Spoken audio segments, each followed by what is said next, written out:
Assalamualaikum warahmatullahi taala wabarakatuh.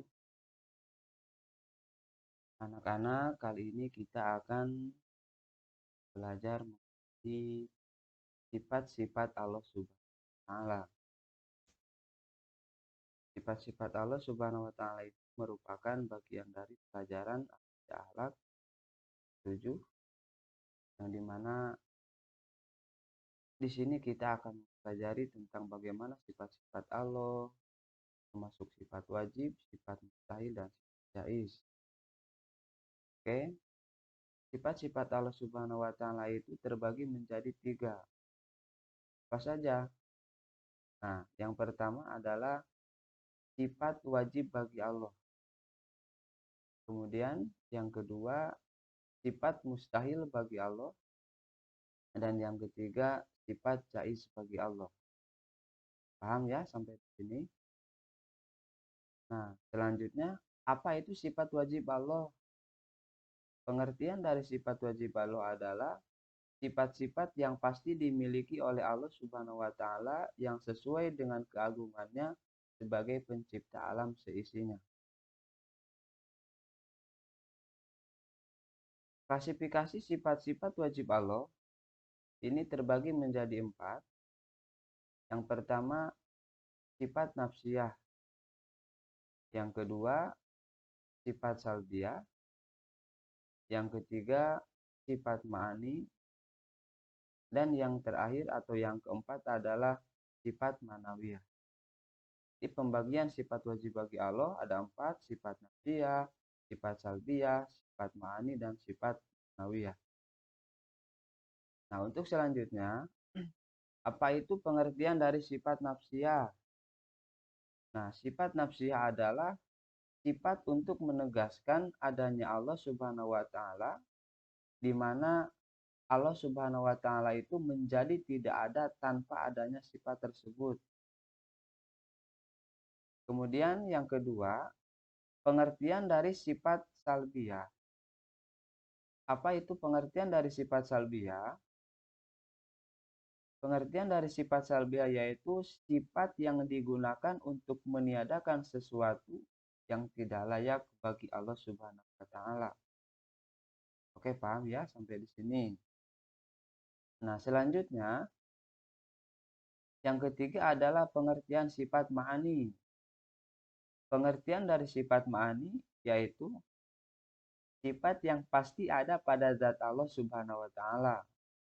Sifat-sifat ma'ani ini adalah sifat-sifat yang juga dimiliki oleh Allah, yang juga dimiliki oleh makhluk.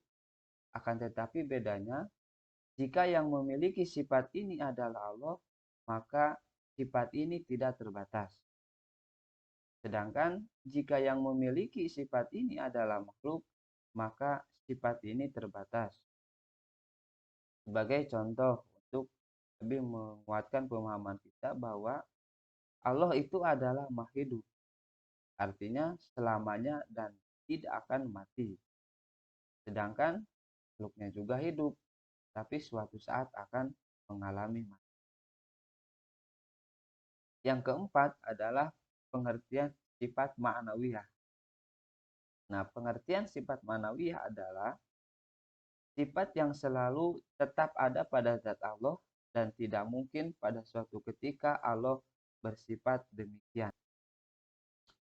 Nah, untuk selanjutnya anak-anak, pengelompokan dari sifat-sifat Allah itu sebagaimana yang telah tadi disebutkan, ada sifat nafsiyah, sifat salbiyah, sifat ma'ani, dan sifat manawiyah. Ini kategorinya adalah ada sifat wajib, sifat mustahil, dan sifat is. Nah, marilah kita nyanyikan bersama-sama ya. Yang termasuk pengelompokan sifat wajib adalah Jurki damba komu kholafatul hawadisi Hiyamuhu binapsihi wadanat kudrot irodat Ilmu hayat sama basor kalam qadiran muridan aliman hayan sami'an basiron mutakaliman. Nah, sekarang yang termasuk sifat mustahil. Adam Puspana masalah tulilawadisi Kiamuhu bigoirihi atakut azukaroha ahlu maut somum yubukmun ajizan mukarohan jahilan majitan asomu amma abkamu. Itu adalah sifat mustahil yang semuanya jumlahnya ada 20. Sifat wajib ada 20, sifat mustahil ada 20, dan sifat jaiz adalah ada satu, yaitu sifat yang dimana Allah Subhanahu wa Ta'ala berhak melakukan atau tidak melakukan. Oke, kita lanjut. Nah, sekarang apa itu pengertian dari sifat mustahil Allah? Nah, sifat mustahil Allah itu adalah pengertiannya kebalikan dari sifat wajib Allah. Kenapa kebalikan sifat wajib bagi Allah? Sebab sifat mustahil itu adalah sifat yang tidak mungkin ada dan tidak layak disandarkan pada zatnya sebagai pencipta alam semesta. Kalau yang menciptakan langit, kalau yang menciptakan bumi, maka pasti Allah itu adalah wujud. Maka mustahil Allah ada, atau artinya tidak ada. Nah, selanjutnya yang ketiga yang termasuk sifat-sifat Allah itu adalah sifat jaiz.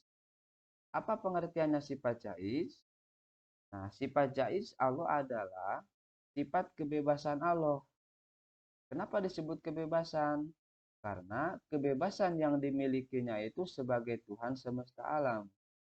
Sifat jaiz Allah adalah kebebasan untuk berbuat sesuatu atau tidak berbuat sesuatu sesuai dengan kehendaknya yang mutlak. Itu mutlak milik Allah. Sebagaimana definisinya itu adalah fi'lu kulli mumkinin aw tarkuhu. Memperbuat segala sesuatu yang mungkin terjadi atau tidak membuat. Itu adalah kehendak mutlak bagi Allah.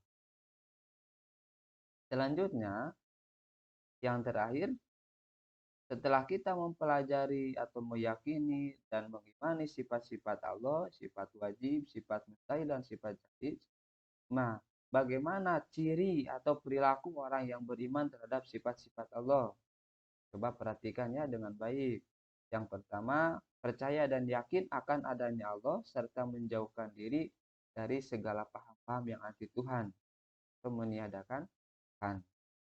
Yang kedua, mempercayainya bahwa Allah itu adalah Maha Pencipta dan segala isinya adalah Maha Ajali, yaitu sudah ada sebelum ada sesuatu selain diri Dia. Kemudian yang ketiga, perilaku orang yang beriman itu adalah meyakini bahwa segala sesuatu yang bernama makhluk itu pasti akan ada. Makhluk itu pasti rusak, makhluk itu pasti mati, dan makhluk itu pasti musnah. Akan tetapi kecuali zat Allah. Karena apa? Karena zat Allah itu adalah kekal dan tidak perubahan. Dan yang keempat adalah percaya bahwa Allah Subhanahu wa Ta'ala sebagai Maha Pencipta pasti berbeda dengan semua makhluk yang senantiasa hidup bergantungan pada kekuasaan dan kehendak Allah. Allah disebut Khalik, sedangkan makhluk atau yang menciptakan. Yang terakhir atau yang kelima adalah tidak berbuat kemusyrikan. Ini merupakan inti dari ciri orang yang beriman terhadap sifat-sifat Allah. Baiklah anak-anak, sampai di sini pembelajaran atau materi tentang sifat-sifat Allah semoga dapat bermanfaat. Sekian dari Bapak, ditutup. Wassalamualaikum warahmatullahi wabarakatuh.